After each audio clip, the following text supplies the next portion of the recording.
di samping perampasan tanah rakyat dan tanah negara oleh perusahaan ini, juga perampasan laut. Karena laut itu dipagar.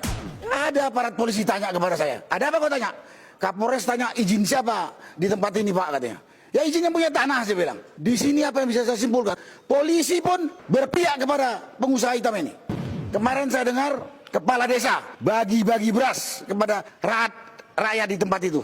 Katanya beras dari Aguan. Inilah aparat desa, bukan bela desanya, dia bela rakyatnya, tapi dia bela perampas lahan rakyatnya. Terjadi di Kerawang, terjadi di Surabaya, terjadi di Kalimantan Timur, terjadi di Lampung, terjadi juga di Rempang, terjadi juga di Sumatera Utara. Walaupun pelakunya berbeda-beda, tapi semua pengusaha. Aguan CS, ini negeri-negeri bersama. Jangan bikin tentara sendiri. Karena saya tahu Anda mempunyai tentara sendiri yang kemarin mengganggu kita. Pagar laut itu ilegal, kriminal. Dan untuk nyarinya saya beritahu Pak, Bapak aparat, itu nggak butuh 1 hari menangkap penyandang dana, koordinator di lapangan, dan proyek yang mengerjakan pemasangan pagar bambu. Termasuk kontraktor yang merampas tanah dan menguruk tanah tadi. Nggak butuh 1 hari, sudah tercatat di rakyat di semuanya. Ini proyek tinggalannya era Jokowi. Dan kita semua sudah tahu saat ini presiden adalah Prabowo. Karena itu sebenarnya kita nyampaikan ini, kita tujukan kepada pemerintahan Prabowo. Dan pada kesempatan ini saya sampaikan, itu bukan proyek strategi nasional. Itu proyek abal-abal dari pengusaha atau oligarki hitam rakus bekerja sama dengan aparat dan pejabat pemerintah yang sudah dibeli oleh pengusaha tadi. Pengusaha tadi yang katanya perusahaan itu adalah yang namanya perusahaan Agung Sedayu Group, yang punya itu Aguan dan Antoni Salim. Jadi ini proyek bukan proyek strategis nasional. Kita tahu yang namanya proyek strategis nasional itu ada kriterianya. Mempercepat pembangunan nasional untuk meningkatkan kesejahteraan rakyat secara menyeluruh dan adil di daerah tersebut. Tapi di sini tidak. Di sini upaya memperkaya pengusaha rakus dan menindas rakyat miskin. Itu yang terjadi fakta. Karena apa? Karena dia merampas tanah rakyat. Merampas. Dia yang lebih ironis lagi, dia juga sebetulnya merampas tanah negara. Dan kita tahu yang mengelola negara ini adalah pemerintah. Tadi sudah disampaikan, yang dirampas oleh proyek ini, oleh Agung Sedayu Group ini, sungai ditutup, saluran irigasi ditutup, jalan juga dirampas, pantai, laut juga dirampas, di samping tanah rakyat. Jadi ini pemerintah apa ini kalau diam saja? Terus terang kalau kepada pengusaha hitamnya ini, yang namanya juga ada pengusaha hitam bajingan. Memang harus dimusnahkan ini. Tapi pemerintah yang bisa dikendali oleh pengusaha bajingan ini loh yang saya heran. Harus dimusnahkan juga. Ya harus dimusnahkan. Saya biar begini juga pernah jadi pejabat pemerintah. Kita tahu apa yang harus kita kerjakan sebagai pejabat pemerintah untuk rakyat. Sekali pada kesempatan itu saya menyindir, meminta, kalau nggak bilang marah kepada pejabat pemerintah dan aparat. Saya lihat sendiri kemarin. Saya berhenti di salah satu masjid. Pengurus masjidnya langsung melarang. Perintah Kapolsek katanya. Masjid Al-Ma'arif Desa Kohot. Kaget saya. Ya saya kasihan lihatnya, kita tinggalkan aja. Ini yang perlu saya sampaikan. Yang kedua, sampai di sana kita kumpul, titik rencana kegiatan kita sudah diduga sekelompok orang, bayarannya si Aguan. Terpaksa kita pindah. Kemudian di titik yang baru tadi kita juga diganggu oleh preman tadi. Saya pikir negara di mana? Negara punya Aguan, negara punya pemerintah. Di mana kehormatan harga diri dan tanggung jawabnya pemerintah resmi, pemerintah Republik Indonesia, yang di sana ada pemerintahan desa, polisi, ada juga TNI dan instansi lain. Rakyat ini hanya dianggap, saya tidak tahu, dianggap apa ya? Dianggap hewan liar atau apa gitu? Sampah. Atau sampah? Itu. Kemudian tadi sudah disampaikan, di samping perampasan tanah rakyat dan tanah negara oleh perusahaan ini, juga perampasan laut. Karena laut itu dipagar. Rakyat tahu siapa yang melakukan, siapa yang membiayai. Tapi masih juga ada pihak, ya pihak perusahaan ini, itu yang bangun swadaya rakyat. Gimana mungkin rakyat swadaya bisa membangun pagar dari bambu sepanjang 30 kilometer lebih yang kita hitung biayanya lebih puluhan miliar. Rakyat makan aja susah. Habis itu tidak tahu. Dan pemerintah masih diam saja. Pemerintahan yang dipimpin oleh Prabowo, Presiden. Itu kondisi. Yang heran saya, kita kumpul di suatu tempat yang kita udah izin sama yang punya tanah, dan kita sudah tahu memberitahu kepada polisi kita akan ada kegiatan di tempat ini. Ada aparat polisi tanya kepada saya, ada apa kau tanya? Kapolres tanya izin siapa di tempat ini Pak, katanya. Ya izin yang punya tanah, saya bilang. Di sini apa yang bisa saya simpulkan? Polisi pun berpihak kepada pengusaha hitam ini. Ada kelompok yang mengganggu. Ya, cuman di maju mundurkan saja sama polisi. Padahal polisi bisa menindak orang yang mengganggu orang lain yang tidak melakukan kegiatan yang melanggar hukum. Dari situ terlihat sekali. Terakhir, setelah kegiatan ini, kemarin saya dengar kepala desa bagi-bagi beras kepada rakyat di tempat itu. Katanya beras dari aguan. Inilah aparat desa, bukan bela desanya, dia bela rakyatnya, tapi dia bela perampas lahan rakyatnya.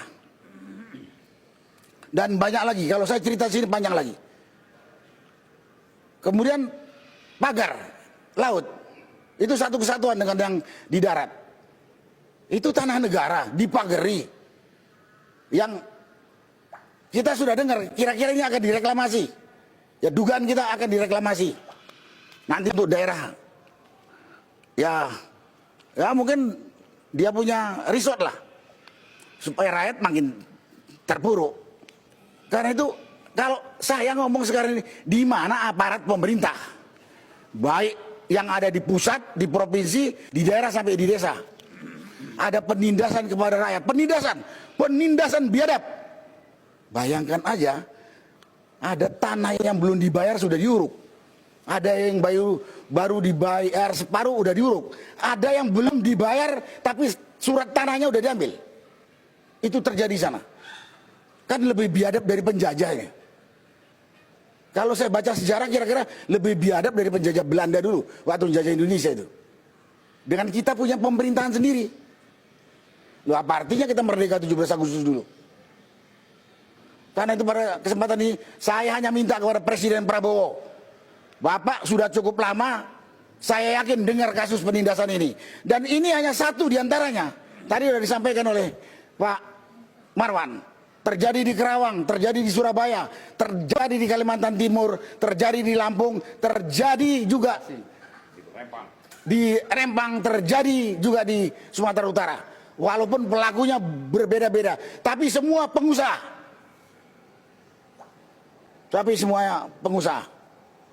Saya hanya menuntut pertanggungjawaban. Saya bekas pejabat, jadi saya tahu apa tugas pokok pejabat. Saya juga tidak baik jadi pejabat, tapi saya tidak pernah merampas, menginjak-injak atau mengemis kepada rakyat. Karena dia yang harus kita bantu. Tapi faktanya sekarang, rakyat yang sudah kehilangan tempat tinggal, kehilangan pekerjaan, dan lain sebagainya, terlunta-lunta di 8 kecamatan itu. Karena itu, dan juga kepada pengusaha, Anda itu manusia pakai hati, mau kaya, kayalah kau, tapi jangan merampas orang miskin punya. Orang miskin itu harusnya kamu tolong. Kemudian kepada rakyat, kita udah lihat pemerintah kita diem saja, wakil kita di DPR diem saja. Ya jangan kita mau juga ditindas. Tadi udah dikatakan, apa boleh buat kalau kita terpaksa harus menghimpun kekuatan untuk melawan. Karena kita amanahkan, kita percayakan kepada wakil kita di eksekutif, budak. Yang di legislatif, parlemen, budak. Apa boleh buat? Daripada kita mati menderita, saya kebetulan bekas tentara, lebih bagus mati dalam pertempuran. Daripada kita mati berlama-lama disiksa, nggak makan, nggak bisa tidur, sakit, mati. Itu yang sekarang dialami oleh rakyat. Itu yang sekarang dialami oleh rakyat di tempat tersebut. Jadi mudah-mudahan saya ngomong yang kedua masalah ini. Setelah ini didengar. Di mana pemerintah lebih-lebih pejabat yang mengeluarkan keputusan PIK 2 itu adalah proyek strategis nasional. Dalam hal ini adalah Menko Perekonomian. Coba ini Pak Menko yang namanya Airlangga Hartarto turun ke lapangan. Walaupun saya tahu kalau bapak itu anak orang kaya yang gak pernah di kampung, lihat sekarang rakyat di kampung. Seperti apa menderitanya mereka. Oh, tadi ada lupa kepada pengusaha. Kepada pengusaha rakus ini, ASG, Aguan CS, ini negeri-negeri bersama. Jangan bikin tentara sendiri. Karena saya tahu Anda mempunyai tentara sendiri yang kemarin mengganggu kita, yaitu preman itu. Preman-preman itu, ya di luar aparat dan pejabat pengkhianat ada tadi tentara liar, kelompok preman, itu tentara liarnya ASG itu. Dan pemerintah juga diam saja. Mudah-mudahan setelah ini semua pihak dengar dan bekerja sesuai dengan tugas pokok masing-masing, terutama pemerintah yang kami harapkan. Jangan Menteri ATR sudah ngomong akan ditinjau ulang. Menteri akan ditinjau ulang. Kemudian Menteri KKP menyegel. Udah jelas pagar di laut itu ilegal, kriminal. Karena laut itu budak negara. Kok masih nunggu 20 hari, nunggu berapa hari? Heran saya. Pagar laut itu ilegal, kriminal. Dan untuk nyarinya saya beritahu Pak, Bapak aparat, itu nggak butuh 1 hari menangkap penyandang dana, koordinator di lapangan, dan proyek yang mengerjakan pemasangan pagar bambu. Termasuk kontraktor yang merampas tanah dan menguruk tanah tadi. Nggak butuh 1 hari, sudah tercatat di rakyat di semuanya. Janganlah senang melihat masyarakat menderita berkepanjangan. Kita hidup di dunia sebentar. Kita nanti sebentar lagi ketemu kita di akhirat semuanya. Dan kita berangkat ke akhirat. Bapak punya gunung emas pun gak ada yang bisa dibawa itu. Punya mobil 200 pun gak bisa dibawa. Cuman kain kapan, atau kalau yang non muslim mungkin pakai baju jas lah. Jangan serakah. Dan kamu mati, ninggalkan nama jelek kepada turunan kamu. Inilah perampok, inilah pejabat pengkhianat.